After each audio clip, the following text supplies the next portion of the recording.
हबलू नाम का लड़का अपने माता पिता के साथ रहता था। हबलू के 2 छोटे छोटे भाई बहन थे और उसका परिवार बेहद ही गरीब था। माता पिता कपड़े धोने का काम करते थे, जिससे उनका गुजारा बड़ी ही मुश्किल से चलता था। कुछ दिनों से हबलू के माता पिता की तबीयत खराब होने की वजह से उसे ही नदी पर जाकर कपड़े धोने पड़ते थे। एक दिन की बात है, हबलू नदी के किनारे बैठकर कपड़े धो रहा था। ये जिंदगी भी कोई जिंदगी है, लोगों के कपड़े धोना। अगर कपड़े अच्छे से ना धुले तो लोग कितना सुनाते हैं और ऊपर से उल्टा पैसे भी नहीं देते। कपड़े धोने की वजह से नदी का पानी गंदा हो जाता है। उसी नदी में एक चुड़ैल रह रही होती है। जब वो नदी का पानी गंदा देखती है तो गुस्से से पागल हो जाती है। कौन है जो मेरे रहने की जगह को गंदा कर रहा है? अभी जाकर बताती हूँ उसे। हबलू नदी में कपड़े धोकर उन्हें वहीं पेड़ से बंधी रस्सी पर सूखने के लिए डाल देता है और वहीं पेड़ के नीचे कपड़े सूखने तक उनका इंतजार करने लगता है। हबलू को पता ही नहीं चलता कि बैठे बैठे कब उसकी आंख लग गई और कुछ ही देर में चुड़ैल भी नदी से निकलकर आ जाती है। कौन है जिसने मेरे रहने की जगह को गंदा किया है? तभी चुड़ैल की नजर रस्सी पर सूख रहे कपड़ों पर पड़ती है। अरे वाह, ये कपड़े तो बड़े ही सुंदर सुंदर है और ये साड़ी कितनी खूबसूरत लग रही है। तभी चुड़ैल अपने पहने हुए कपड़े देखती है। मेरे कपड़े कितने गंदे हैं, हम लोगों को तो अच्छे कपड़े पहनना नसीब में ही नहीं होता। तभी चुड़ैल कपड़े देखकर सोचने लगती है, क्यों ना इनमें से एक कपड़ा चुरा कर मैं पहन लूं, कौन सा इस लड़के को पता चलेगा। चुड़ैल जल्दी से रस्सी से एक साड़ी उतारती है और नदी में ले जाकर पहन कर देखती है।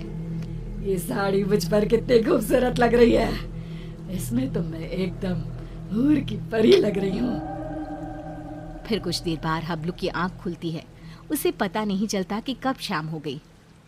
अरे शाम हो गई, समय का पता ही नहीं चला।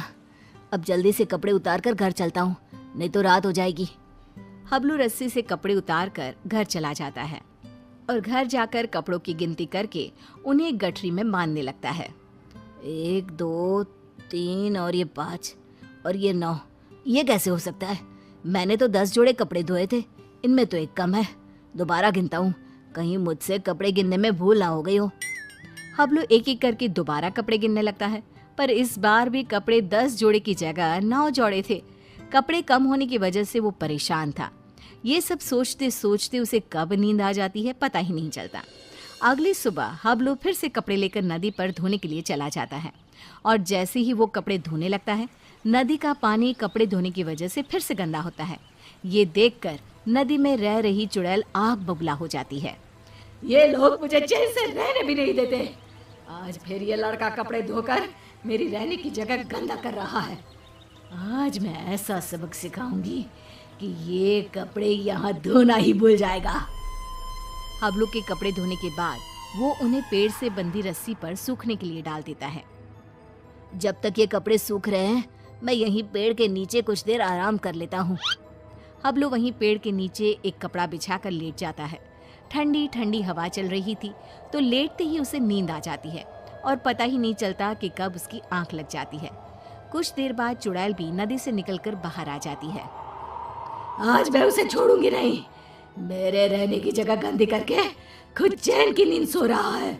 आज तो मैं उसे मार ही डालूंगी। चुड़ैल हबलू को मारने के लिए आगे बढ़ती है तो रस्सी पर सूख रहे कपड़े देखकर रुक जाती है। अरे वाह, आज भी सुंदर सुंदर कपड़े सूख रहे हैं। चुड़ैल रस्सी से एक अच्छी सी साड़ी उतारती है, नदी में ले जाती है और पहनकर देखने लगती है। ये साड़ी तो मुझ पर कैसे भी ज्यादा सुंदर लग रही है।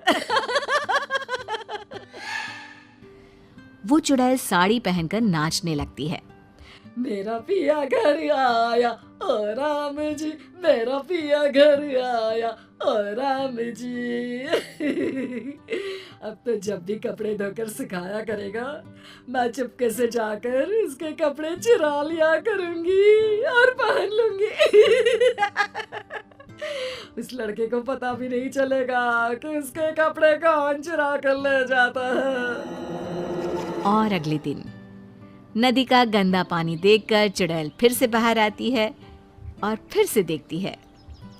ये लड़का आज भी कपड़े सुखाकर सो रहा है।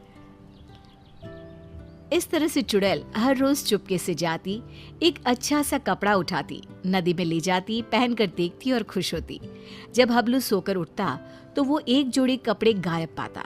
कपड़े चोरी होने की वजह से हबलू बहुत ज्यादा परेशान हो जाता है। समझ में नहीं आ रहा कि मेरे कपड़े कौन चुरा कर ले जाता है। अगले दिन हमेशा की तरह वो कपड़े धोता है और उन्हें पेड़ से बंधी रस्सी पर सूखने के लिए डाल देता है और पेड़ के नीचे कपड़ा बिछाकर लेट जाता है। सोचने लगता है कि आखिर कौन है जो मेरे कपड़े चुरा रहा है और मुझे पता भी नहीं चलता। ये सब सोचते हुए हबलू को नींद आ जाती है।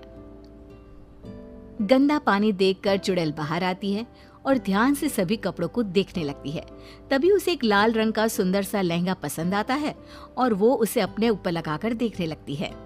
ये लहंगा तो बहुत ही सुंदर है। इसे पहनकर तो मैं रानी लगूंगी, रानी। इस लहंगे को पहनकर अपनी चुड़ैल सहेलियों को जाकर दिखाऊंगी। जब वो मुझे इस लाल लहंगे में देखेंगी तो मुझसे जल बुझ जाएंगी। इससे पहले कि ये लड़का सोकर उठे, मुझे ये लहंगा चुराकर नदी में ले जाना चाहिए। फिर वो चुड़ैल वो लाल लहंगा उतारती है और तभी हबलू की आंख खुल जाती है। वो चुड़ैल को देखकर डर जाता है और फिर से वापस अपनी आंखें बंद कर लेता है। बाप रे, ये तो चुड़ैल है। अच्छा, तो यही हर रोज मेरे कपड़े चुरा कर ले जाती है और मुझे पता भी नहीं चलता। फिर वो जैसे ही लहंगा नदी में ले जाने लगती है। अरे, ये लहंगा लेकर कहाँ जा रही है? ये लहंगा तो जमींदार की पत्नी का है। अगर मैंने उसे लहंगा नहीं लौटाया तो वो मुझे जमीन में जिंदा ही गड़वा देगा। नहीं, वो लहंगा मुझे चुड़ैल से वापस लेना ही होगा। पर कैसे, समझ में नहीं आ रहा। वो लहंगा मैं चुड़ैल से लूं तो कैसे लूं? हबलू बाकी के कपड़े उठाकर घर ले जाता है और रात को लेटा हुआ चुड़ैल से पीछा छुड़ाने की सोचता रहता है। तभी उसके दिमाग में एक तरकीब आती है। हाँ, ये ठीक रहेगा। इससे चुड़ैल कपड़े भी नहीं चुराएगी और हमेशा के लिए वहां से चली भी जाएगी। फिर जैसे ही सुबह होती है, हबलू हमेशा की तरह कपड़े धोकर रस्सी पर सूखने के लिए डाल देता है और पेड़ के नीचे जाकर सोने का नाटक करने लगता है। लगता है आज फिर इस लड़के ने कपड़े धोए हैं। चुड़ैल नदी से निकलकर बाहर आती है तो देखती है कि रस्सी पर केवल आज दुपट्टे ही दुपट्टे सूख रहे हैं। ये क्या, आज सिर्फ दुपट्टा? कोई बात नहीं, आज मैं इसे ही ओढ़ लेती हूँ। जैसे ही चुड़ैल रस्सी से दुपट्टा उतार कर उड़ती है, उसके पूरे शरीर पर खुजली होने लगती है। मर गई रे, ये मुझे खुजली क्यों हो रही है? अरे कोई तो कुछ तो करो। हबलू आंखें बंद करके सब कुछ देख रहा होता है। अब आएगा मजा। बड़ा रोज कपड़े चोरी करके पहनती थी, अब पहन कर देख कपड़े। आज इस चुड़ैल को पता चलेगा कपड़े चोरी करके पहनने का नतीजा। आज के बाद ये कपड़े चोरी करना भूल जाएगी और फिर कभी जिंदगी में किसी के कपड़े नहीं चुराएगी। चुड़ैल इधर उधर भागने लगती है। खुजली, खुजली, अरे बचाओ, मेरे शरीर पर खुजली हो रही है। अरे मर गई मैं। अरे कोई तो मुझे बचाओ, मुझे नहीं पहनना ये दुपट्टा। अरे इससे तो मेरे शरीर में खुजली होने लगी है। अरे मुझे नहीं चाहिए इस लड़के के कपड़े।